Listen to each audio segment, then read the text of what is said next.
Olá, gente. Vamos dar então continuidade à sequência de vídeos sobre ecologia política e poluição ambiental.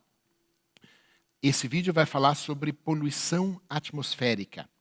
E uma das maiores fontes de poluição atmosférica é a combustão, provocada pelo uso de combustíveis fósseis, que reagem com o oxigênio, liberando gás carbônico, água e produzindo energia. Então, o acúmulo de gases de efeito estufa na atmosfera tem levado a um aumento do efeito estufa. O que é o efeito estufa? A atmosfera terrestre, imagine que isso daqui é a Terra,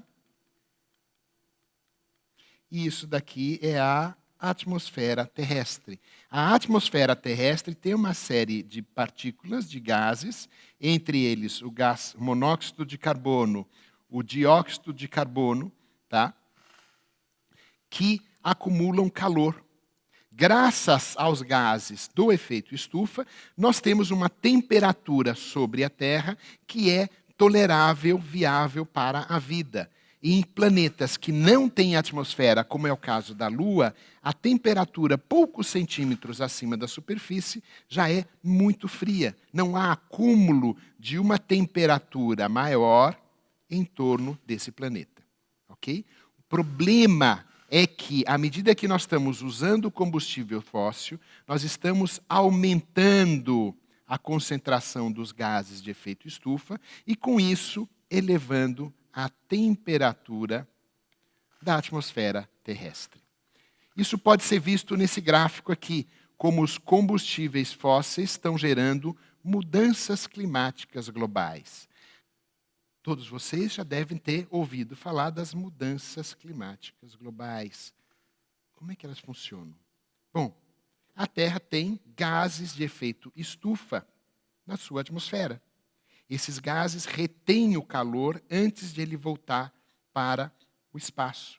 E essa retenção de calor permite que nós tenhamos temperaturas em média de 25 graus centígrados, que são a temperatura na qual a vida se desenvolve na Terra. Planetas que não têm atmosfera, portanto não têm gases de efeito estufa, como é o caso da Lua, não conseguem reter essa temperatura, portanto, a poucos centímetros acima da superfície do planeta, a temperatura já é muito fria, muito abaixo de zero. Muito bem.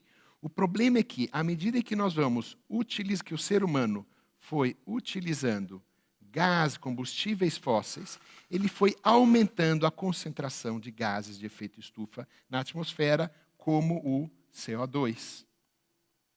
Esse gráfico aqui está mostrando a concentração de gás carbônico em partes por milhão na atmosfera desde 1958 até 1994. Se a gente ampliar esse gráfico até o início da era industrial, ou ampliar até os dias de hoje, a gente vai ver que esse gráfico continua com uma tendência de aumento aqui, com uma tendência de diminuição aqui.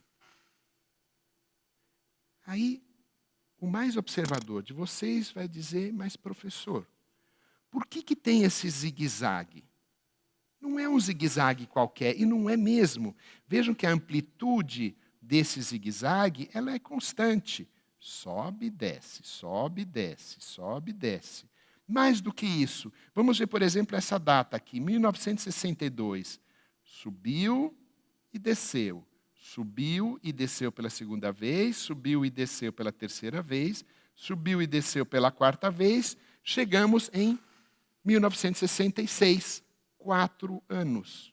4 anos, 4 picos altos, 4 picos baixos. Isso não é por acaso. A cada ano, a concentração de gás carbônico na atmosfera aumenta e depois diminui devido à alternância de estação de inverno com a estação de verão, especialmente no hemisfério norte, em regiões temperadas. Por que hemisfério norte e regiões temperadas? Já não basta o hemisfério norte ter o domínio econômico, agora tem o domínio ecológico? Calma, gente, calma, não tem nada a ver uma coisa com a outra. O fato é que a maior parte dos continentes terrestres ocorre, da parte terrestre, ocorre no hemisfério norte. E a maior parte dessa superfície continental ocorre em região temperada. Então, o que acontece? No inverno, no outono e no inverno, a maior parte das plantas perde as suas folhas. A maior parte da vida entra em dormência. Nós temos prevalência de neve, muito frio, muito pouca atividade biológica. Nós temos uma redução da concentração de gás carbônico. Enquanto que na primavera e no verão, nós temos um aumento desse gás carbônico, nós temos aumento da concentração de gás carbônico. O que acontece o que são essas mudanças climáticas globais? Aqui nós estamos vendo a produção de combustível fóssil em diferentes planetas. E o que nós vemos aqui? Olha só, no hemisfério norte, nos países desenvolvidos, eu tenho a prevalência de combustível fóssil sobre mudanças de uso da terra.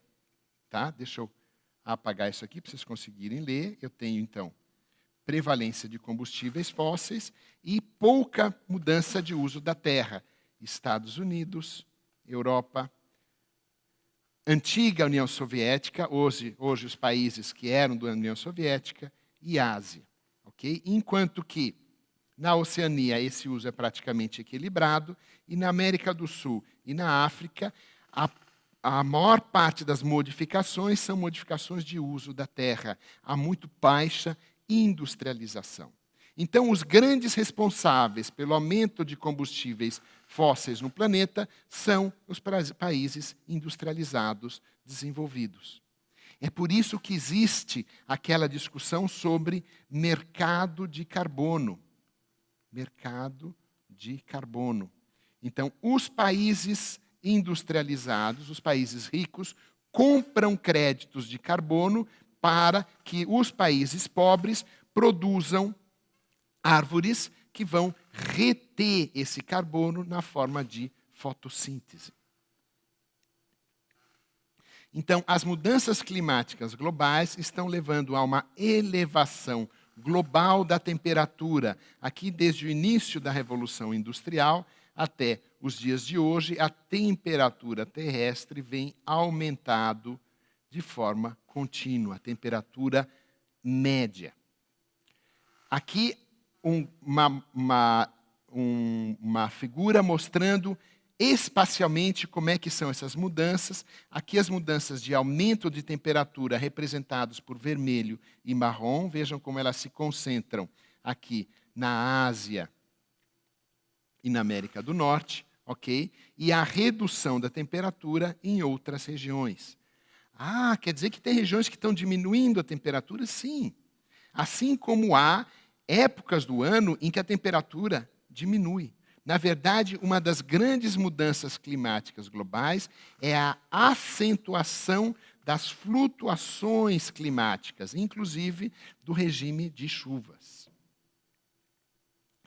Um outro efeito das mudanças climáticas globais é a previsão de perdas na produção agrícola devido às mudanças climáticas. Então, é previsto que há perdas de até 50% em regiões representadas aqui pelo vermelho e pelo rosa.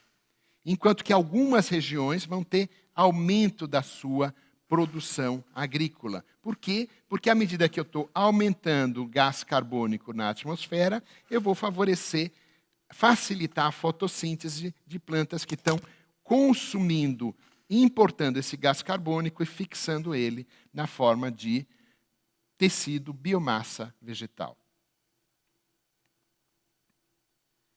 Um outro efeito das mudanças climáticas globais é a elevação dos níveis marinhos. Então, à medida que eu estou aumentando a temperatura do clima, temperatura da Terra como um todo, eu começo a ver o derretimento das geleiras.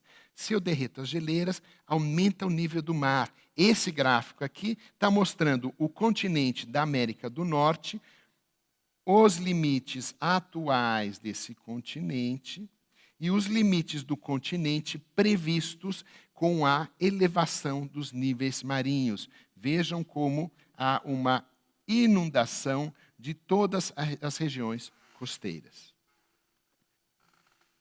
Então, no próximo vídeo, nós vamos ver a parte de chuva ácida.